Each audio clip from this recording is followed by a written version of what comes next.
बिस्मिल्लाहिर्रहमानिर्रहीम। Dear students, अस्सलाम वालेकुम। उम्मीद है कि आप ठीक होंगे। मेरा आज का लेक्चर क्लास फर्स्ट ईयर के लिए है और आज अशार की तशरीह का तरीका सिखाया जाएगा। मेरा मकसद हरगिज ये नहीं है कि मैं मुश्किल अंदाज से और मुश्किल अल्फाज से शेर की तशरीह को शेर से भी ज्यादा मुश्किल बना दूं। ये बड़ा ही बुरा होता है। हम असातिज़ा अक्सर ऐसा करते हैं, शेर की तशरीह में बड़ा फलसफियाना अंदाज इख्तियार करके अल्फाज को और मुश्किल बनाकर, तशरीह के मौज़ूआत को और मुश्किल बनाकर कहीं से कहीं निकल जाते हैं और बच्चे के पास तशरीह नहीं पहुंच सकती।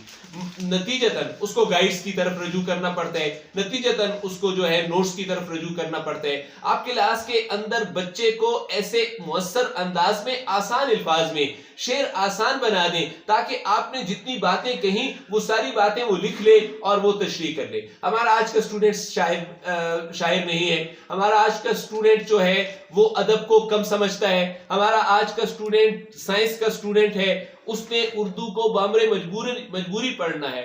हाँ, हम उनको मौज़ूआत दे दें कि क्या मुराद है शायर की, लेकिन उसने हमसे इस शेर की तशरीह समझनी है ताकि पर्चे में लिख ले। इससे बढ़कर उसका कोई और रोल नहीं है। और आप अपने लेक्चर को दिलचस्प बना लें ताकि वो तशरीह भी समझ ले, वो अपने पर्चे को भी आसान बना ले, लेकिन इसके साथ साथ अगर उस मौजू की भी उसको समझ आ जाए तो बहुत अच्छा, ये तो बहुत अच्छी बात है। इसलिए मैं अपने लेक्चर की तरफ बढ़ता हूं। आज का हमारा लेक्चर है उर्दू लाजमी क्लास फर्स्ट ईयर के लिए, और क्लास फर्स्ट ईयर का ये लेक्चर जो है कल पिछले लेक्चर में माहिरुल कादरी का तारुफ हुआ था। आज हमद के इन दो अशार की तशरीह आपके सामने पर्चे में करने का तरीका समझाया जाएगा। अगले लेक्चर्स में इनकी तशरीह जस्ट की जाएगी। आज सिर्फ और सिर्फ पर्चे में करने का क्या तरीका है और किस अंदाज से की जाती है ये आप नोट करेंगे। डियर स्टूडेंट, आपके लिए ये काम मैंने मुकम्मल नोट्स की फॉर्म में कर लिया है, यानी एक रजिस्टर में मैंने ये काम शुरू कर दिया। ये आप देख सकते हैं पेज नंबर 1 पर हिस्सा नज़्म हमद है माहिरुल कादरी की। इम्तिहान में अशार की तशरीह को हल करने का तरीका, ये हमारे एबटाबाद बोर्ड में सवाल नंबर 3 होते हैं। ब्लू मार्कर के साथ डार्क करके मैंने 3 लिख दिया। ब्लैक मार्कर के साथ 15 झैल अशार की तशरीह करें। जवाब की हेडिंग शेर नंबर 1 ब्लू मार्कर के साथ है। शेर लिखने का तरीका देखें, ये देखें दोनों तरफ बिल्कुल बराबर फासला छोड़ा हुआ है। जितना एक तरफ फासला है इतना ही फासला आपको दूसरी तरफ मिलेगा। ये ना कंप्यूटर है ना और कुछ है। और ये भी देखिए, जहां स्टार्ट एक जैसा है, स्टार्ट बिल्कुल एक है। और दूसरा देखें, हवाला शायर व उन्वाने नज्म को देखिए, ब्लू मार्कर के साथ हेडिंग है, दरमियान में ब्लैक मार्कर के साथ दरमियान में बिल्कुल डॉट्स डाले गए हैं और बिल्कुल एक सीध में है। दोनों तरफ बराबर फासला छोड़ दिया गया है। शायर माहिरुल कादरी, नज्म हमद है, सिन्फ नज्म है, माखज़ कुलियात माहिर।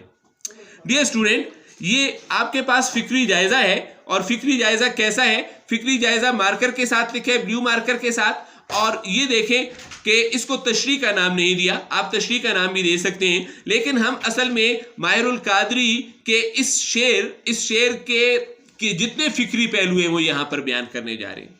अब जो अहम बात है ये है, आप देखें पहले मिसरे में फिक्र दानिश की तशरीह की ज़रूरत है। आपके पास मौजूद है फिक्र दानिश। आपको यहाँ पर खुदा का इकरार की ज़रूरत है। खुदा का इकरार आपके लिए तशरीह तलब है, वो मौजूद है। मुआरिज लफ्ज़ जो है वो यहाँ पर मौजूद है, ये देखें उसकी तशरीह की गई है। तो इस मिसरे में फिक्र दानिश, मेराज और खुदा का इकरार, इसकी तशरीह की ज़रूरत है। वो यहाँ पर डार्क करके भी लिख दिए हैं और उनकी तशरीह भी की गई है। हमद में अल्लाह ताला की तारीफ बयान करते हुए माहिरुल कादरी ने फिक्र दानिश, ये पहला लफ्ज़ जो यहाँ से उठा लिया है, इसका जिक्र किया है। अब उसके मानी भी चल रहे हैं आगे। फिक्र दानिश से मुराद हमारे ख्यालात, तसव्वुरात और नजरियात हैं। दानिश से मुराद अक्लमंदी है, जहानत और लियाकत के हैं। हम फिक्र दानिश का इस्तेमाल करके ही दुनिया के सारे काम करते हैं। जैसा मेरा पढ़ाना और आपका पढ़ना फिक्र दानिश की वजह से है। क्लियर हो गया? जब हम अब देखें, इस फिक्र दानिश को हम खुदा का इकरार के साथ मिलाएंगे।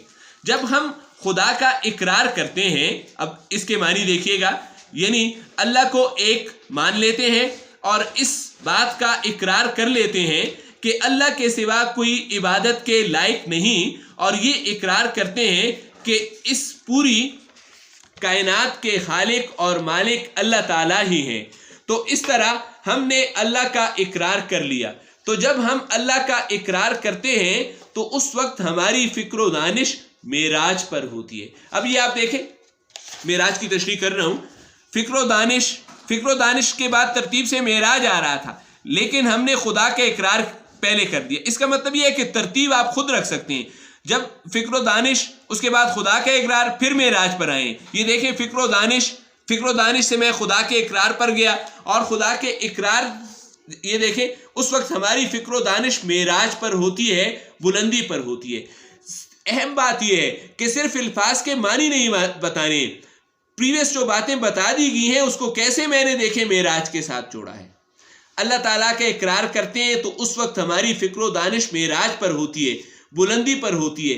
किसी की जहानत और दिमागी सलाहियतों के मेराज का अंदाज़ा लगाना है तो इस बात से लगाएं कि अगर वो अल्लाह का इकरार कर रहा है तो इसकी फिक्र दानिश का मेराज है, यानी अपनी बुलंद तरीन सतह पर है। डियर स्टूडेंट, मैंने एक लाइन खाली छोड़ दी, एक मिसरे की तशरीह हो चुकी है। हम यहाँ देखें, यही दूसरा मिसरा है, यही विजदां की आवाज है, फितरत की पुकार। अब आप देखिए, यही विजदां की आवाज है, फितरत की पुकार। जो अल्फाज थे वो सारे यहां पर मिल गए, ब्लैक भी कर दिए और तशरीह भी कर रहा हूं। देखें, खुदा के इकरार की मजीद सिफात बयान की गई हैं। विजदान से मुराद जानना है और दरियाफ्त करना है। जानने और दरियाफ्त करने की कुव्वत को भी विजदान कहा जाता है। जहनी तेजी और जहानत के लिए भी विजदान का लफ्ज इस्तेमाल होता है। विजदान की आवाज भी खुदा का इकरार है, यानी किसी के ज़हीन होने का अंदाजा इस बात से होता है कि वो खुदा का इकरार करता है। खुदा का इकरार इसकी जहानत के बारे में बता देता है। माहिरुल कादरी ने मजीद आगे फितरत का जिक्र किया है। फितरत से मुराद कुदरत है, इसके अलावा ज़मीर, अक्लमंदी और होशियारी के लिए भी फितरत का लफ्ज आता है। फितरत नेचर को भी कहते हैं। हमारी फितरत की पुकार भी खुदा का इकरार है, यानी ज़मीर के अंदर से निकलने वाली आवाज़ भी अल्लाह के होने का इकरार कर रही है। यहां पर तशरीह खत्म होगी। एक मिसरे के लिए देखें, 1 2 3 4 5 6 7 8 9 लाइनें ही काफ़ी थी, और जो ज़रूरी बातें थी वो बता दी। कोई इजाफी मालूमात नहीं है, कोई मुश्किल लफ्ज़ नहीं है, और कोई इसमें हवाले नहीं है। यही चीज़ एग्जामिनर को चाहिए थी, वो मिल गई। यहां पर देखिए डियर स्टूडेंट, अंडरलाइन कर दिया, एक शेर की तशरीह मुकम्मल होगी। शेर नंबर 2 के लिए मैंने जगह खाली छोड़ी है। ये जगह मैंने इसलिए खाली छोड़ी है कि ये मैं आपके सामने फिलिंग करूंगा, ताकि आपको भी पता चल जाए कि किस तरीके से एक शेर को लिखा जाता है। जाहिर है ये अशार तो मैंने पहले लिखे हुए हैं, आपके सामने तो नहीं लिखे। तो अब देखिए जरा, ये तफसील में अब आपके सामने लिखता हूं। हमारा अगला शेर है, जर्रे जर्रे की शहादत है कि खुदा है मौजूद। ये देखें, एक बराबर फासला छोड़ दें और वहां पर आप पहला लफ्ज लिखते जर्रे, और फिर इतने ही फासले से यहां पर इसका आखिरी लफ्ज भी लिखते मौजूद।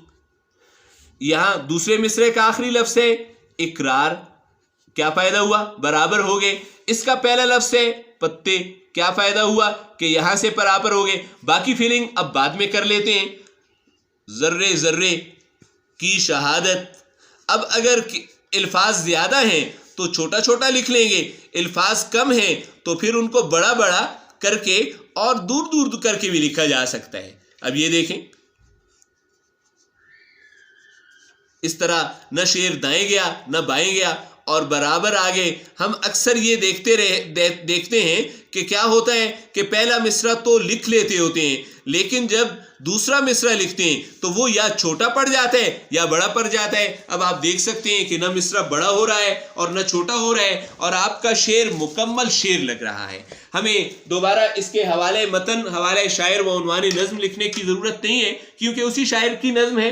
फिक्री जायज़ा की हेडिंग डाल दी, वही चीज़ें देखें। जर्रे जर्रे की तशरीह है, फिर शहादत लफ्ज़ ये मौजूद है। उसके बाद यहाँ देखिए, यहाँ है खुदा है मौजूद, तो वो यहाँ पर आ गया है। अगले मिसरे को देखें, अगर यहाँ पर पत्ते पत्ते है तो वो ये देखें यहाँ आपको मिल रहा है। यहाँ साने की ज़रूरत है तो वो साने भी आपको मिल रहा है। सिफ्त की तशरीह की ज़रूरत है, वो भी आपको मिल रहा है, और इकरार भी मौजूद है। अब देखिए ज़रा, ذرے ذرے کی شہادت کہ خدا ہے موجود، پتے پتے کو ہے سانے کی صفت کا اقرار۔ فکری جائزہ، ماہر القادری کی شاعری کی نمایاں خصوصیت سادگی اور بے تکلفی ہے۔ یہ میں نے تعارف سے اٹھایا ہے، اس طرح بھی شروع کیا جا سکتا ہے۔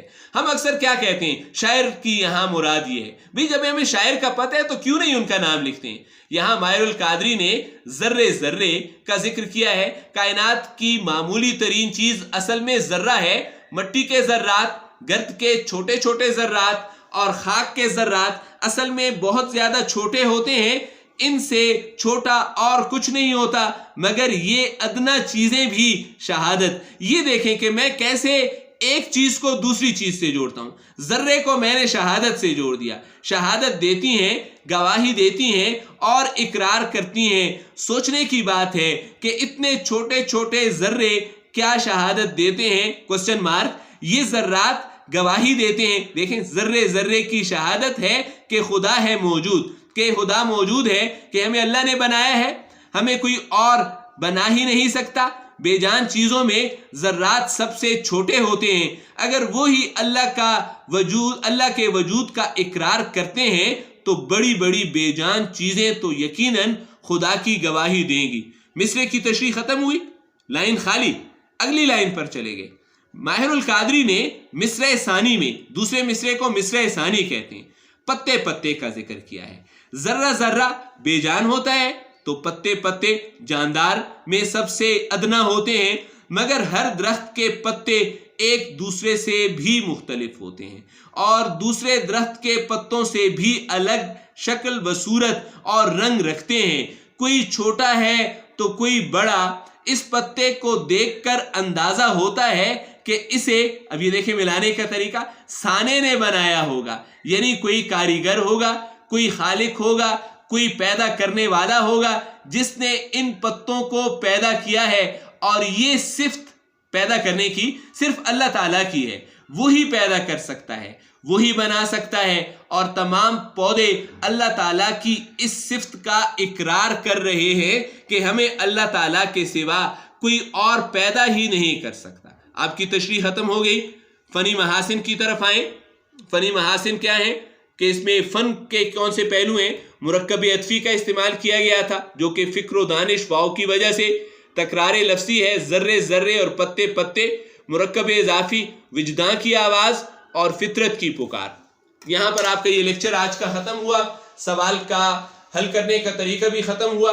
ڈیئر اسٹوڈنٹس، میری تشریح کا طریقہ یہی ہے، اس میں لفاظی نہیں ہے، اس میں کوئی ایسا مشکل کر کے پیش کرنے کا طریقہ نہیں ہے۔ پرچے میں ایگزامینر کو بھی اتنی ہی چیزوں کی ضرورت ہوتی ہے۔ ہم اصل میں ارد گرد فرہنگ ڈال دیتے ہیں، اشعار کی کثرت کر لیتے ہیں، حوالے زیادہ کر لیتے ہیں، لیکن اپنا کچھ نہیں لکھتے۔ آپ یہ دیکھیں ہماری تشریح میں یہ چیزیں کم ہوتی ہیں، ایگزامینر کو یہ چیزیں چاہیے۔ ہم کیا کرتے ہیں؟ 3 لائنیں ایک شعر، 3 لائنیں ایک کوٹیشن، 2 لائنیں ایک شعر۔ یہ طریقہ ہرگز اچھا نہیں ہے، ایگزامینر کو اچھا نہیں لگتا۔ اس کو آپ کی تشریح چاہیے، آپ نے کیا سمجھا ہے۔ ہاں اشعار مل جاتے ہیں حوالہ کے کچھ شاعر، تو ان میں اگر وقت ہو تو دے دیں۔ پرچہ سارا وقت کے ساتھ ہے، اس کو اتنا ہی لکھیں تو 15 سے 20 منٹ میں لکھا جاتا ہے، اتنا ہی وقت ہے آپ کے پاس۔ اس سے زیادہ وقت دیں گے تو آپ اپنا نقصان کریں گے کہ بعد میں آنے والے سوالات حل نہیں کر سکیں گے۔ آپ کو تشریح کا طریقہ اچھا لگا یا برا لگا یا کوئی امپرومنٹ کی گنجائش ہے تو پلیز کمنٹ باکس میں آپ نے ضرور اپنے کمنٹس دینے ہیں تاکہ اندازہ ہو سکے کہ کیا اس کو مزید بہتر کیا جا سکتا ہے۔ شکریہ، والسلام، خدا حافظ۔